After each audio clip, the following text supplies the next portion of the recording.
It's just too many people. Too many people, too many cars, too much construction, that's how it goes. Tackling gridlock in Canada's largest city. Tonight, the city puts a plan forward to combat congestion in Toronto. Good evening. It's an infuriating source of frustration for anyone stuck in traffic. And has long been a problem. Today, the latest solution was put forward, but will it get the green light from drivers? CTV's Rahim Ladani joins us live with the story. Rahim. Nathan and Michelle, good evening. The City of Toronto says there are more construction projects in this city than anywhere else in North America. But that frustration of being stuck in traffic could be eased if the city's latest proposal is approved.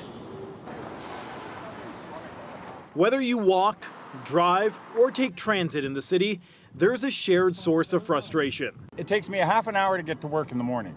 It takes me 2.5 hours to get home. It's frustrating. I usually take the train in, and today I didn't, and I regret every second of it. Traffic caused by construction seems to be a never-ending problem in Toronto, but the city's traffic management team says it has a plan to combat the congestion. We've been doing a lot of consultations with big cities like New York and LA and others who have already started embarking upon some of this new technology that Toronto's never seen. The report recommends spending an already approved $39 million and is seeking nearly an additional $46 million to build smart signals and artificial intelligence intersections to manage traffic. It also wants to expand 4 existing traffic hubs, downtown, the East Harbour, Lakeshore West, and Yonge and Eglinton, and create 3 new ones to better manage traffic fallout from overlapping construction projects. We can have construction hubs, we can have additional enforcement out there, all of that's helpful, but until we have more accountability and someone who is directly in charge and making sure goods and people move, I think we have more work to do. We've got technology and many other things which are great, but if the users don't find it great, people that use these roads every day say, oh, you didn't quite get that right, then we have to listen to them. Another aspect of the plan is to have a QR code displayed at every construction site, where people can look up on their smartphone the type of work being done and how long it will take. No, just build more infrastructure for people to move in and out of the city. LRTs or something to get people out of their cars, or put a toll in and have people pay to come into Toronto. The final piece of the plan is to have more agents on the ground directing traffic. Currently, Toronto police officers are helping out, but the city says it will have 27 traffic agents by the end of November and 45 by March of next year. Through the pandemic, we faced challenges. That number was down to 3 earlier this year. So you will see a very significant difference with their presence out there. And that could help get people moving faster. Now, before any of these recommendations are implemented, the city's Infrastructure and Environment Committee is going to take a closer look at this plan next week, and then it would need to go to council for full approval. Reporting live, I'm Rahim Ladani. Michelle, I'll send it back to you. Thanks, Rahim. Still ahead, U.S. President Biden backs Israel on a high-stakes visit to Tel Aviv, striking a deal to get humanitarian aid into Gaza. The latest from the Middle East in moments.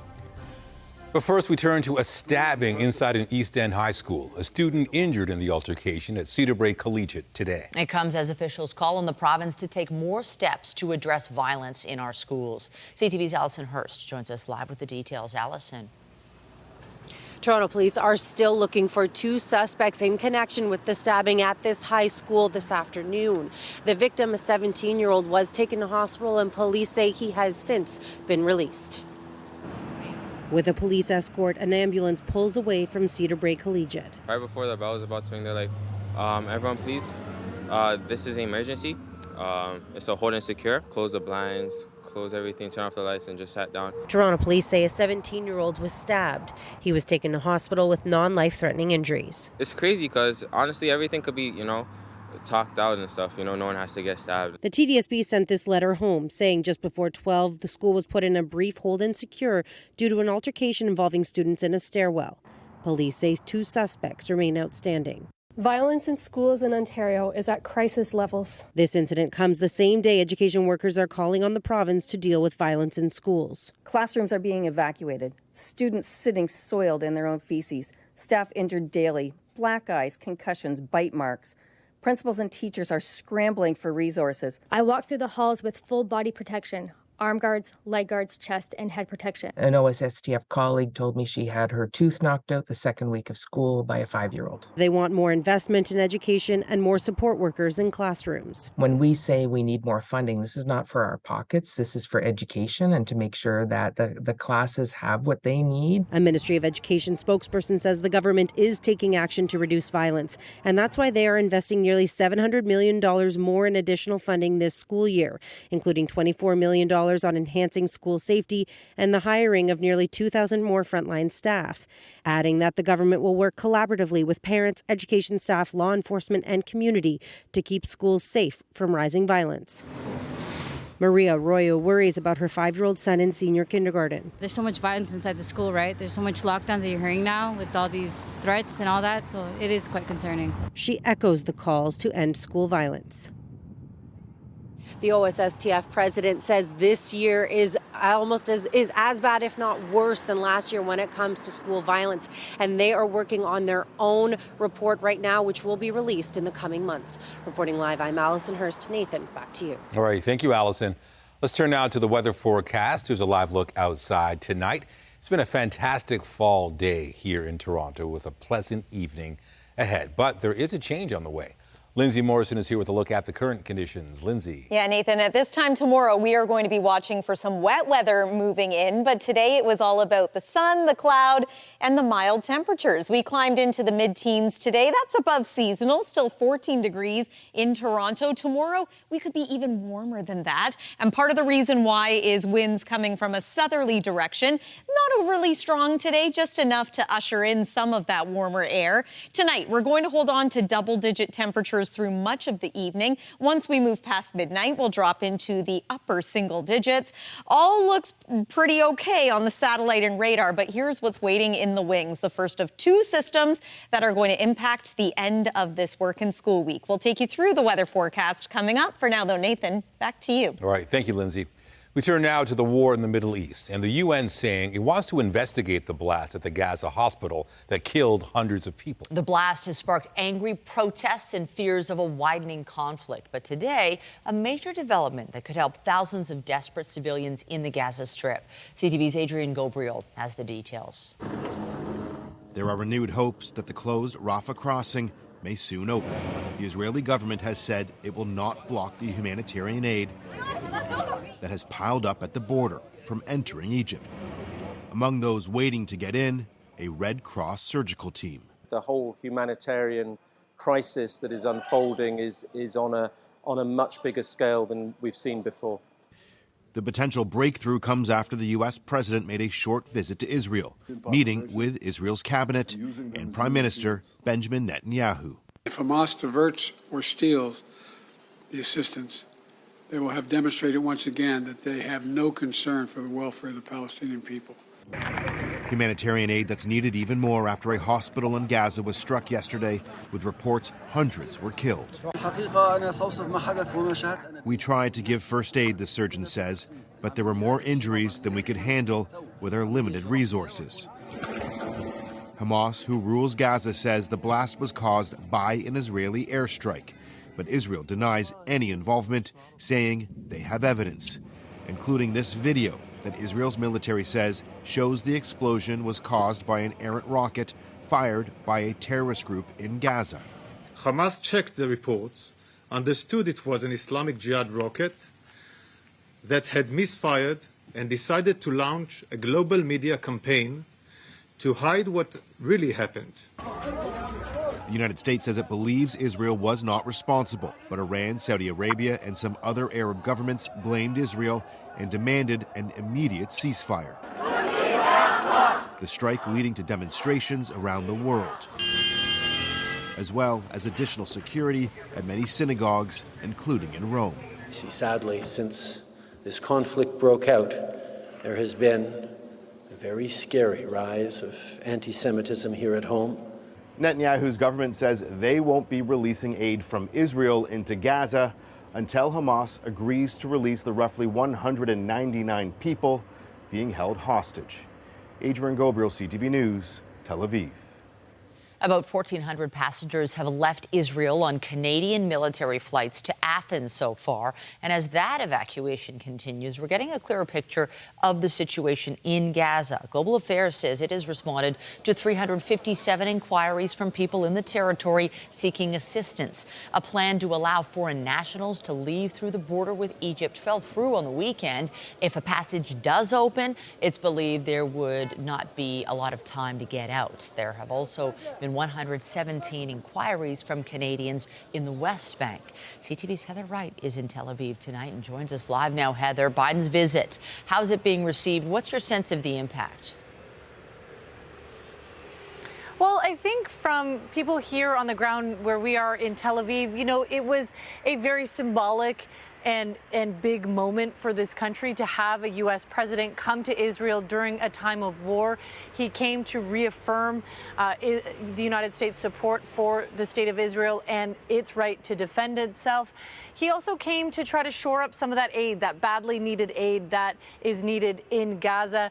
And he announced today that aid will start getting into Gaza, reaching that deal with the Israelis that they will allow a certain amount of aid in. It will be checked. It will not go to Hamas. And if there is evidence that it is going to Hamas, then this deal will be called off. So it was a big day. He was here for a couple of hours. He left, but it was a big moment for the Israeli people and sort of, you know, something they needed after the 12 days that they've been going through to have that visit from Joe Biden.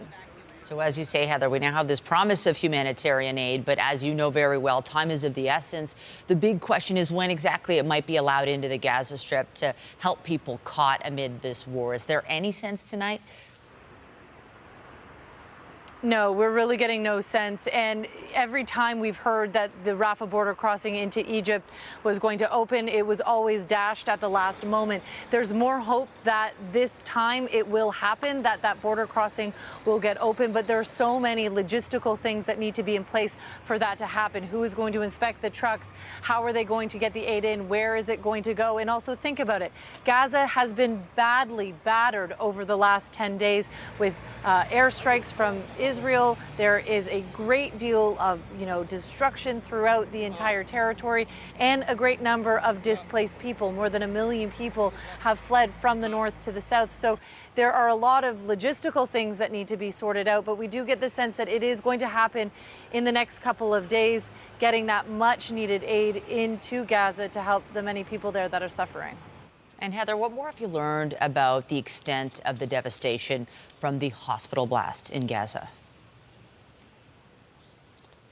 Well, the images coming out of Gaza from that hospital blast are heart-wrenching to see, so many people injured, so much devastation. And what we know about this hospital, because of the damage from the other airstrikes, it had sort of become a community space. I mean, it was treating injured and sick people within its walls, but also there was a courtyard. People came there to gather. People went there when they had nowhere else to go. And so it had become a bit of a makeshift hub.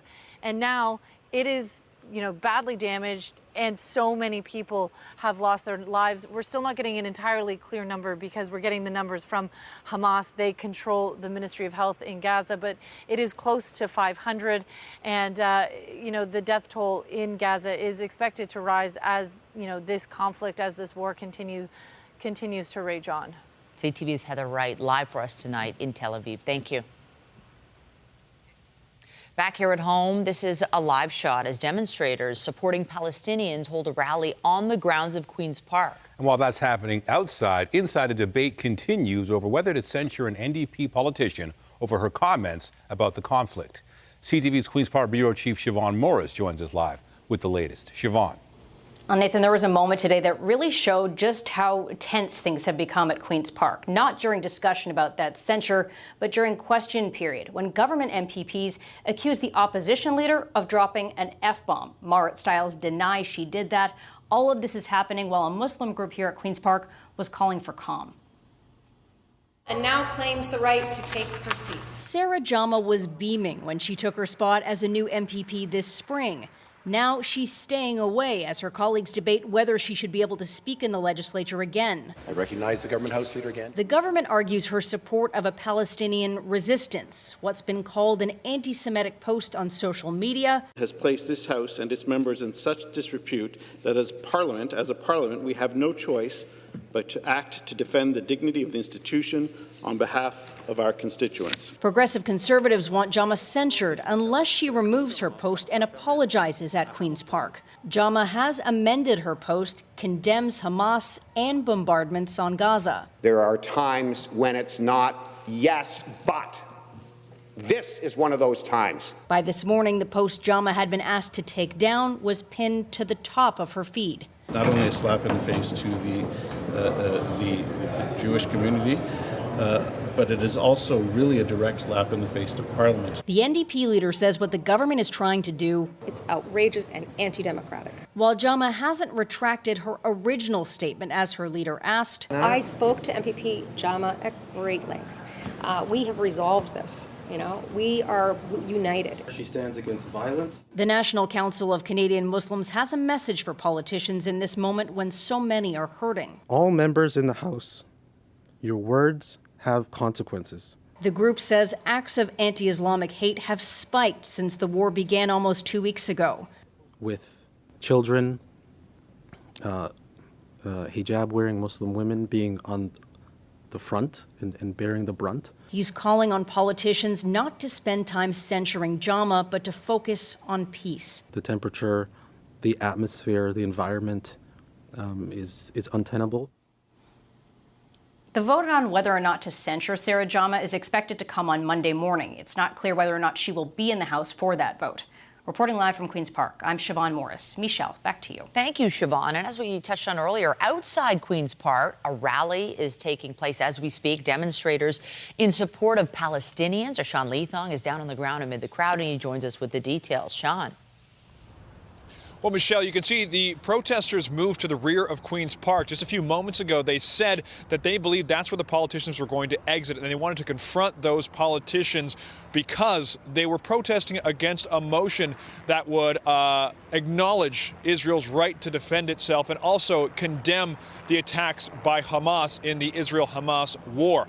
There was tense moments today as many members of this Palestinian protest said they did not wish to engage with the media, instead choosing to have their voices heard out here, which is where they were out front from about 4:30 onwards, and then the crowd was growing till it reached to about 200 to 300 people. Once word got out that the politicians they figured would be coming around the back, they decided to move out there. The vote itself on the motion won't likely happen till tomorrow, but the debate was, of course, happening today. Like I said, many said they did not want to engage with the media, but we did speak to one spokesperson who had this statement. Just here as concerned Canadian citizens who are here to pressure our politicians to vote against Motion 18 and to also pressure them to adopt a ceasefire and call for a ceasefire now. It's been really disappointing to see some of our elected officials spread lies and to also vilify people who are standing up for a free Palestine. Now, we know there was a large police presence in the rear of the building, obviously waiting to see if anything dangerous did happen. So far, the protest has been peaceful, but they have moved around the rear, and they will continue for the next little while. Reporting live, I'm Sean Leathong. I'll send it back inside. Appreciate it, Sean. Thank you. Still to come, getting aid to civilians in a war zone. A look at the local relief effort coming up.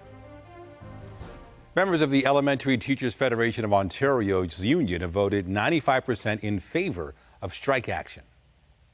We want students in school. Our members want to be in school, but they also want a good contract, and it's not either or. ETFO represents about 80,000 public elementary teachers and occasional teachers. They've been without a contract for over a year. And while the strike mandate doesn't automatically send members to the picket lines, it raises the stakes as negotiations continue with the province. 100% of Ontario families have been abundantly clear after the pandemic and after rotating strikes, they demand the union and government and school board come together to keep their kids in class. And I, as minister, will do everything I can to make that case, to get the unions to move quicker and to sign a deal that keeps these children in school. Although EDFO said it wasn't interested a few months ago, Education Minister Stephen Lecce has continued to float a similar deal to Ontario Secondary School Teachers Federation. That agreement set a deadline for outstanding issues at contract talks to go to arbitration. Well, they say what happens in Vegas stays in Vegas, but tonight there are calls for more details about one particular trip. A former PC minister, a land developer, and a former aide to the premier traveled there together, and it all relates back to the Greenbelt scandal. CTV's John Woodward reports. Mr. Rashid's story on what happened in Las Vegas has changed many times. The first story former Minister Khalid Rashid told Ontario's Integrity Commissioner he went to Las Vegas with two senior advisors to the Premier in 2020 and just happened to run into developer Shakir Rahmatullah. NDP leader Merritt Stiles said their stories didn't add up. This was a trip apparently paid for entirely in cash. And I mean, to be honest, I didn't even know you could buy airline tickets with cash. A CTV News investigation revealed Rashid was actually at the Wynn Hotel in December 2019, where hotel employees said their record showed Rashid, Rahmatullah, and former Premier's aide Amin Massoudi got massages in the spa at the same time. Stiles quoted that CTV investigation in calling for a new probe by the Integrity Commissioner. Why were they getting massages together?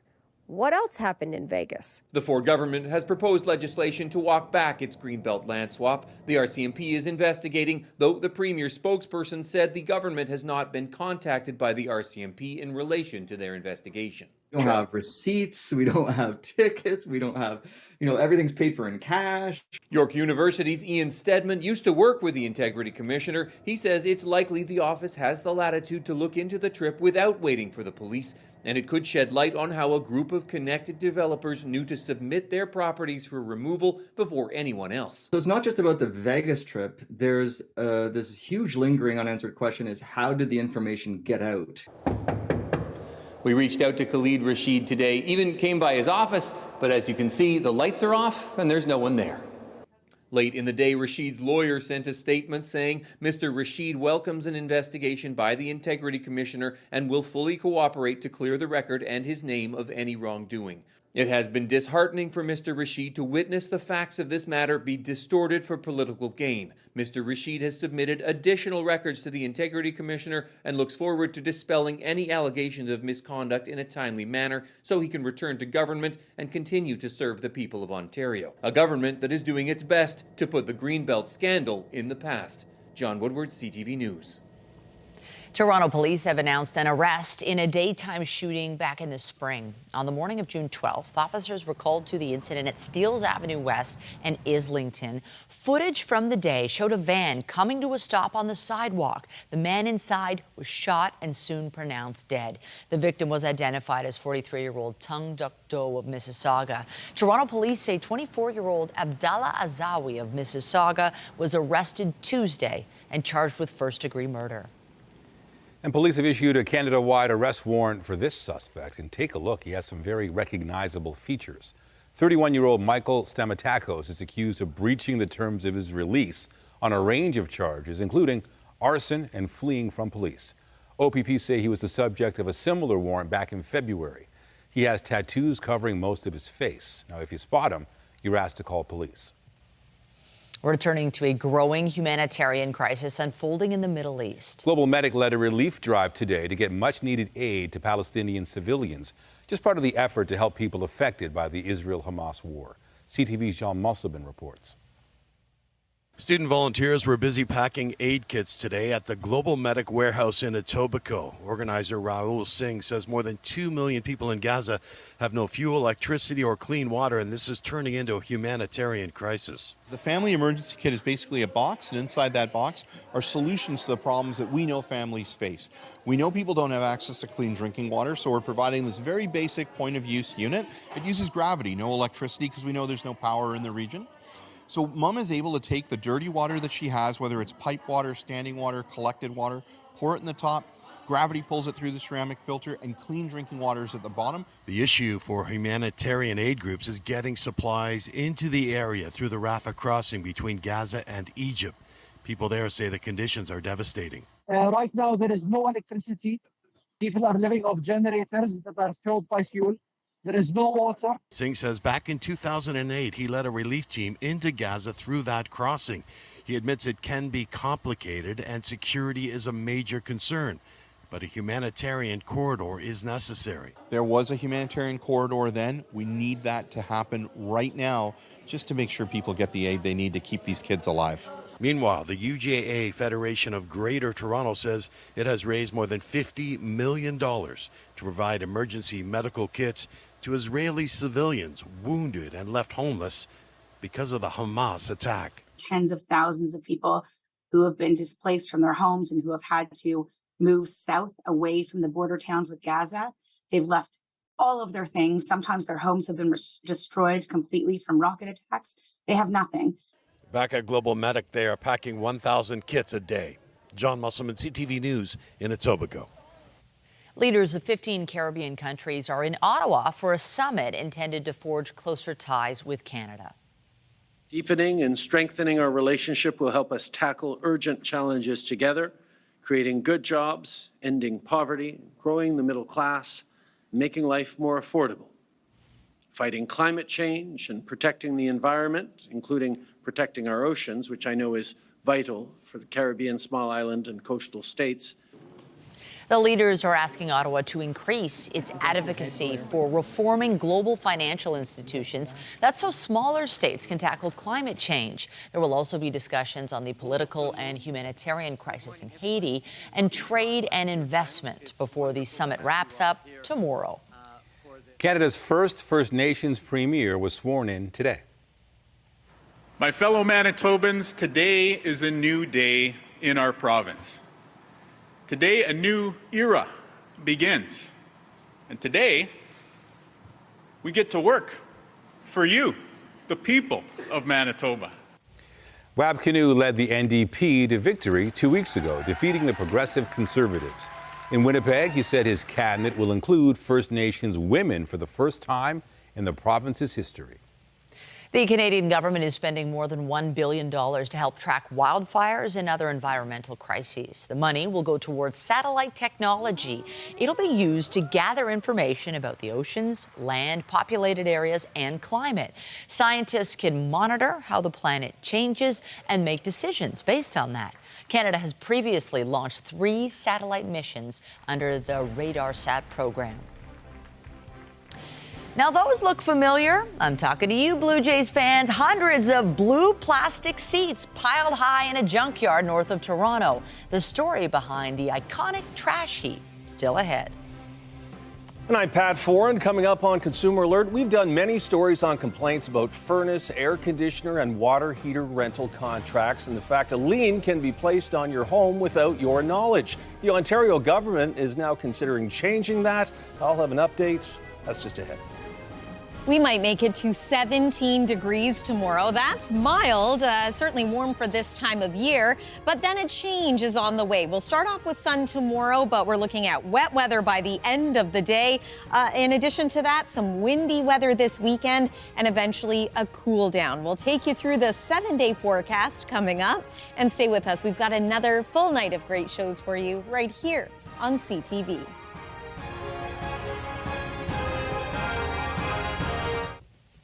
Door-to-door sales were banned in Ontario 5 years ago, but many problems continue with rental contracts for furnaces and air conditioners. Once you sign one of those agreements, you could have a lien placed on your home without even knowing it.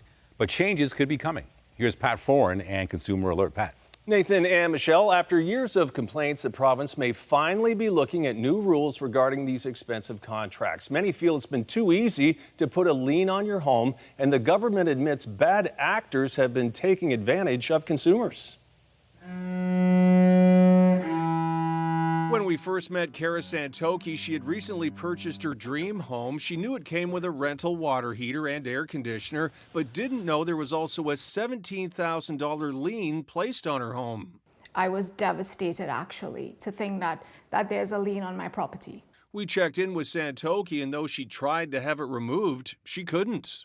I still have a lien on my home. I have not been able to get rid of it despite trying since the last time we spoke. CTV News has done many stories on homeowners who have rented air conditioners, furnaces, water heaters, even thermostats, who were unaware liens had been placed on their property. They put a lien on my house. It's legal that they can put liens on your house without you knowing. The government says last year, 38,000 notices of security interest, also known as nosies or liens, were placed on homes in Ontario. The province has set aside the next 45 days to deal with complaints to address the harmful and inappropriate use of liens. What's happening is real exploitation, and we've heard some terrible stories of misuse across the province. I have a client in Kitchener who has a $13,000 lien on his house to secure a $200 water filter. Dennis Crawford is a lawyer with OntarioHVACScam.com, a company that tries to have liens removed. He says many people only find out they have a lien when they go to sell their home and says it shouldn't be allowed. My sense is the needle has moved on this issue, and the provincial government is now taking this really seriously. Businesses and consumers can take part in the consultation process until December 1st, something Santoki plans to do. I most certainly will be there participating in this public consultation. This cannot be allowed to continue. And the province says it wants to deal with this issue quickly and hopes to have a plan of action early next year. It says all options are on the table, including new legislation if necessary to protect consumers. On your side, I'm Pat Foran. If you have a consumer story idea, email us at alert@ctv.ca. Well, it was a beautiful October day today. We did lose some of that sun in the latter half of the day, but we have another good bit tomorrow before the rain moves in. Yeah, that's the one drawback, losing that sunlight. But overall, it's been pretty good so far this fall. It has. And you know what? We're even going to get a little bit of clearing as this evening progresses. But of course, the sun will have set at that point, so we really won't be enjoying it. But yes, hopefully tomorrow morning we will see some sun before the cloud cover takes over. And then we're into a little bit of wet weather that's going to continue Thursday night into your Friday and perhaps into the early part of your weekend as well. Weather is brought to you by Trane, the most reliable heating and cooling brand. It's hard to stop a train. We're going to begin there with a look at the precipitation part of this weather forecast. Not a lot of rain incoming, but enough that we will likely add to our October tally so far. Already a few showers starting to approach extreme southwest Ontario, moving across Lake Huron too. We'll widen this out so you can see this is ahead of a clipper system. It's often called an Alberta clipper because that's where it originated. And these are generally fast-moving systems. In this case, it's going to bring us some rain. Again, continuing throughout the day on Friday, and then another system could impact portions of the weekend. There's midnight and moving into tomorrow morning. Again, some clear skies, then the cloud increases. By about noon tomorrow, some areas will be mostly cloudy. The wet weather should hold off until evening, perhaps even mid to late evening in many cases, but it continues overnight. Friday, you'll want to have the umbrella handy. It's not a washout. We're not looking at a ton of rain here, but it is going to be a mostly overcast day with on and off showers. And then Saturday, especially early in the day, it's possible we'll get a few showers. And then anywhere close to the shoreline of Lake Huron and Georgian Bay, you're a little more likely to see more wet weather. Now, I want to bring you up to speed on the tropics. We now have Tropical Storm Tammy. The season continues and a tropical storm watch has been issued for Barbados. We'll keep an eye on that one throughout the week for you. Conditions there are expected to change over the next 48 hours. 14 degrees here locally in Toronto. Overnight tonight, we're dropping to a low near 9, which is pretty mild for this time of year. Tomorrow, 17 degrees, again above seasonal. 13 is the norm. We are going to start to say goodbye to the milder weather, and colder air is going to move in for the second half of the weekend, but we don't have to get too used to that either. This is a temporary cool down. The sun is back by Sunday, but we're also looking at a high of only about 10 degrees. Lots of sunshine for the early part of next week, and then look at the temperature back into the mid-teens by next Wednesday. That's the weather for now. Nathan, I'll send it over to you. All right, thanks, Lindsay. Preparing for an expected surge, Toronto Public Health asks for more funding as it braces for an increase in COVID-19 and flu cases in long-term care homes and shelters. That's coming up. It's been several months now since officials stopped classifying COVID-19 as a public health emergency. But as temperatures drop and case numbers rise, the virus is still putting some very real pressure on hospitals. Recent figures from the Public Health Agency of Canada show COVID-19 hospitalizations spiking as an autumn wave of infections sweeps the country. As of October 10th, COVID patients occupied nearly 3,800 beds nationwide. That's the highest rate since last winter. Infectious diseases experts say the new numbers shouldn't be ignored as many hospitals are at or near capacity. They're advising familiar steps like getting vaccinated when eligible, staying home when sick, and masking in crowds. And with flu and respiratory virus season upon us, city officials say Toronto Public Health needs more funding for infection prevention in crowded settings. Shelters, there's an important part of that. People are in close proximity with each other, and those are most vulnerable, and we need to make sure that they are supported in any way possible. Chris Moy says the city's looking for an additional $5.1 million to step up virus precautions in shelters as well as in long-term care homes. It's been said that if you snooze, you lose. But new research suggests the sleep habit isn't all that bad for you. Scientists at Stockholm University carried out sleep studies on 31 habitual snoozers. They found that people who dozed for an additional 30 minutes after waking did the same or better on cognitive tests compared to waking up abruptly. There were also no apparent effects on sleep quality or mood. The findings were published in the Journal of Sleep Research. As he prepares for the release of his upcoming memoir, John Stamos is opening up about a difficult experience in his past. The former Full House star told People magazine that he's a survivor of sexual abuse, alleging his former babysitter was responsible. Now 60 years old, Stamos said he had packed the memory away, but he's come to terms with it during his advocacy work for child abuse survivors. The actor's book, If You Would Have Told Me, is out October 24th. History will be made next month at the annual Media Access Awards in California. Everything about me seems to have changed.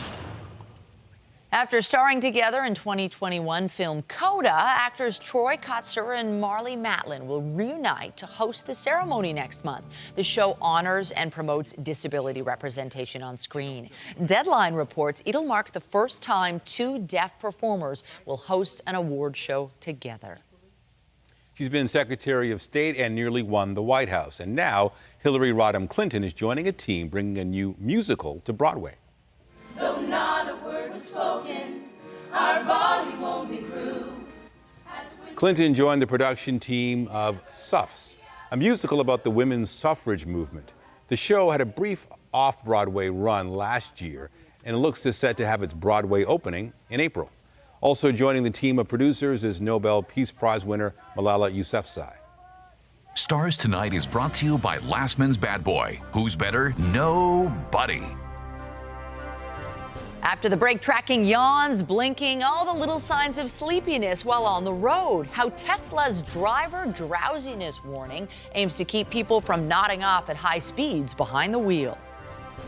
On the next CP24 Breakfast, we'll get cuisine tips ahead of a celebrity chef showdown this weekend, which is all for a good cause. That's on the next CP24 Breakfast, up first at 5:30. If you have an opportunity to alleviate the pain, you should do it, period. Updating our top stories, U.S. President Joe Biden says Israel has agreed to allow humanitarian aid to enter Gaza. Biden met with Israeli Prime Minister Benjamin Netanyahu to assure him of American support. Biden is set to deliver an address from the Oval Office regarding the Israel-Hamas war tomorrow night. It's crazy because honestly, everything could be, talked out and stuff. No one has to get stabbed. And these things, some things aren't just that serious to stab someone over. Police are searching for two suspects after a 17-year-old boy was stabbed at Cedar Brae Collegiate in Scarborough. He was taken to hospital with non-life-threatening injuries. The incident comes on the same day education workers call on the province to take action to address violence in schools. We've been doing a lot of consultations with big cities like New York and LA and others who have already started embarking upon some of this new technology that Toronto's never seen. The city has unveiled a new report aimed at addressing congestion. It recommends building smart signals and artificial intelligence intersections to manage traffic.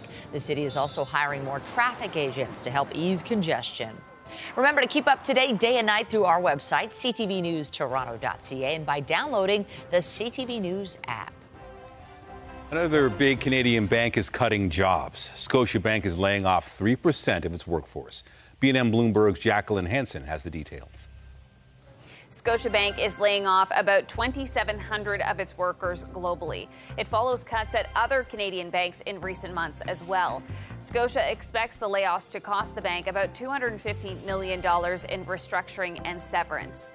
But in the long run, analysts say it's about saving money. Scotia's new CEO, Scott Thompson, recently told investors that he would bring relentless discipline around cost management to the bank. He hasn't yet laid out his full strategy for the bank. That's expected to happen at the company's Investor Day in December. Bank of Nova Scotia shares fell 2% today and are down more than 10% over the past year. Let's take a look at some of the closing market numbers for today. The Canadian dollar is trading lower by more than 1/3 cent to a touch below 73 cents U.S. West Texas Intermediate oil gained almost $2 to roughly $87 U.S. a barrel. And Western Canadian Select gained $1 to about $64 U.S. a barrel. As for stock markets, the TSX slumped 242 points to end the day at 19,450.7. That is the latest in business. I'm Jacqueline Hansen of B&M Bloomberg. Tesla owners who are falling asleep at the wheel could soon get a wake-up reminder from their vehicle. It was spotted in Tesla's instruction manual in Europe for its Model 3 electric car. The driver drowsiness warning system uses the in-car camera to monitor the driver's face. If patterns show they're at risk of dozing off, the car's touchscreen will advise them to take a break. Tesla said it's still a driver's responsibility to be in control of the vehicle at all times. Well, take a look at this. Quite the sight of the junkyard north of the city. As the Rogers Centre undergoes a multi-year renovation, a mountain of plastic seats from the dome has been spotted. Here's a look from our CTV News chopper from the sky this morning in Gormley. Hundreds, or really more like thousands of iconic blue 100-level seats piled for scrap. We've learned that most of the seats weren't salvageable, although some were preserved for season ticket members and historical purposes. The Toronto Blue Jays would only confirm that renovations to the 100 level at the Rogers Centre are still underway. Toronto FC captain Michael Bradley is retiring from professional soccer. The 36-year-old joined TFC in January of 2013. He led the Reds to 5 playoff appearances, and in August, made his 300th appearance for the club. He's also appeared 151 times for the U.S. national team and played for several top European clubs, including Roma in Italy. Bradley's farewell match will take place Saturday at BMO Field when TFC takes on Orlando City. In a preseason game with the steal, Trent Jr., Pascal. The Raptors continued their preseason with a game in Chicago. It was a tight contest with the Raptors leading the Bulls by 3 at the half. It would go down to the wire with the Raptors pulling out a 106-102 victory. The Raptors play one more preseason game on Friday against the Wizards before opening the regular season against the Timberwolves next week. The Toronto Maple Leafs are looking to tighten things up before hitting the road for a stretch. Obviously some defensive flaws that we got to just clean up of. Diving in on pucks that we shouldn't be, being above people. That's something I think that we know we got to be a lot better at, and something that's definitely going to be on our focus for this road trip. Trying to find the right mix for everybody, but everybody is responsible for the minutes that they do get to maximize them all the way through our lineup, and things will settle into place. Sheldon Keefe is mixing up the lines a bit after Toronto lost 4-1 to the Hawks last night. Matthew Nyes is getting promoted to the second line, and there'll be some rejigging of the pairings on defense. The Leafs take on the Panthers in Florida tomorrow night. The long overdue excuse and the possible hefty fine after a New York library book was finally returned almost 90 years late. That story coming up. Tonight, the race to save hostages in Gaza. We have hours, maybe days. Analysis from the negotiator who secured the release of Israeli soldier Gilad Shalit exactly 12 years ago. Later on CTV National News. A New York library can finally turn the page on an item that went missing decades ago. A book's been returned 90 years after it was supposed to be brought back. The Larchmont Public Library received a copy of Youth and Two Other Stories in the mail. The original checkout date was October 11, 1933. So at 20 cents per day, the late fee would add up to more than $6,400. Luckily, the library capped its fees at just $5. The woman who returned the book found it in her stepfather's belongings. I guess maybe that's why she mailed it in, just to make sure there's no face-to-face issues. I can't believe she took the time to. That's an amazing story. We have a bit of a nice day tomorrow to start, and then things change. We need to get ready for some wet weather. We do, and we're enjoying a nice evening right now. This time tomorrow, it might not look quite as pleasant because we will have an increase in cloud and, a few showers moving in also. Here's one more look at tonight. It's going to be mild. We remain in the double digits at this hour, and we're only dropping to a low of about 9 degrees. Seasonal average is 5. Waking up tomorrow morning, hopefully some sunny breaks before that cloud cover really starts to take over, and that's expected to happen midday. A reminder of what's coming. We do have a system that's going to bring rain, maybe not a complete washout, but enough that it's going to give lawns and gardens a little bit of a soaking. Here's one more look at the 7-day forecast. So unsettled through the day on Friday, on and off showers. Chance of a few showers on Saturday. We are noticeably cooler by Sunday, but look at the sunny skies in store for Monday and Tuesday of next week. Michelle and Nathan. That looks great. Thanks, Lindsay. Well, that's it for us, but be sure to join Omar Sachedina tonight at 11 for CTV National News, followed by Zoraida Alman with our next local newscast at 11:30. In the meantime, our coverage continues anytime on CP24 and online at ctvnewstoronto.ca. For Lindsay Morrison and all of us here at CTV News, thank you for watching and have a great night.